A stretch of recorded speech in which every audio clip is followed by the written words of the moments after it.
Assessment of diary writing. आप diary writing जो है वो आपको एक हमने कहा कि ये टूल है और ये असेसमेंट के लिए यूज़ होता है, और तो फिर उसकी असेसमेंट उसके थ्रू आप कैसे करते हैं, ये भी एक सवाल तो उठता है ना फिर ज़हन में। तो डायरी जो है वो एक रिकॉर्ड है आपके बिहेवियर का, आपकी लर्निंग का, over a period of time. This is important because if you are writing a diary, let's say आपका सेशन 6 महीने चल रहा है और आपने 6 महीने में डायरी मेंटेन की, तो वो 6 महीने की डायरी जो है वो पीरियड ऑफ टाइम हो गया ना। तो इंफॉर्मेशन जो है वो क्या उसमें दिखाती है? Changes, shows changes in behaviour, trends in performance, results of participation और प्रोग्रेस, और आपकी जो ये सारी एक्टिविटी है। अच्छा जी, अभी वन बाय वन इसको देख लेते हैं। चेंजेस इन बिहेवियर कैसे होगा?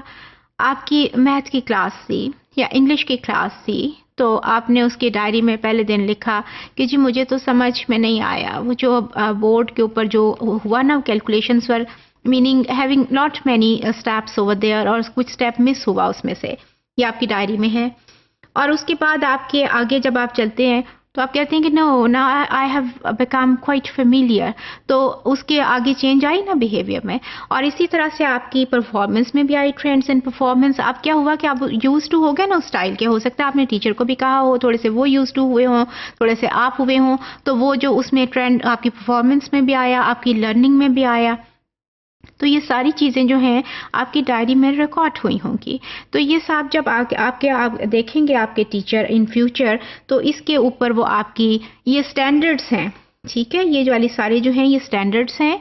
या आपको उन्होंने कुछ अगर बताया है, लेट्स से कि आपकी इंग्लिश की क्लास है और उसको आपके टीचर कह रहे हैं कि जी आपने डायरी लिखनी है, तो आपको रिमेंबर एक चीज़ और बड़ी इंपॉर्टेंट है कि जब आप as a course, as a part of your class work आप डायरी लिखेंगे और जो असेस भी होनी है, तो you must be having very clear instructions before that. वो आपको बताएंगे कि इस डायरी में जो आपने लिखना है ना, तो वो इंग्लिश की डायरी के लिए दिस इज़ नॉट एनफ कि मैं अपने दोस्त के साथ किया और हम कैफ़े पे बैठे और कैफ़े से निकल के फिर हम मोटर बाइक पे वहाँ चले गए। This is not enough for the class of English. आपको उसमें लिखना पड़ेगा कि हमने ये चैप्टर्स कवर किए, हमने ये एक्सरसाइज की, हमने ये वर्कशीट यूज़ की।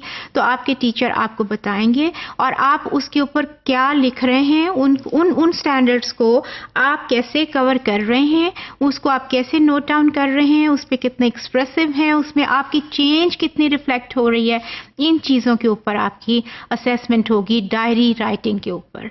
तो इस तरह से डायरी राइटिंग को इंक्लूड करते हैं एज एन असेसमेंट टूल, और इस तरह उसकी ऊपर असेसमेंट होती है।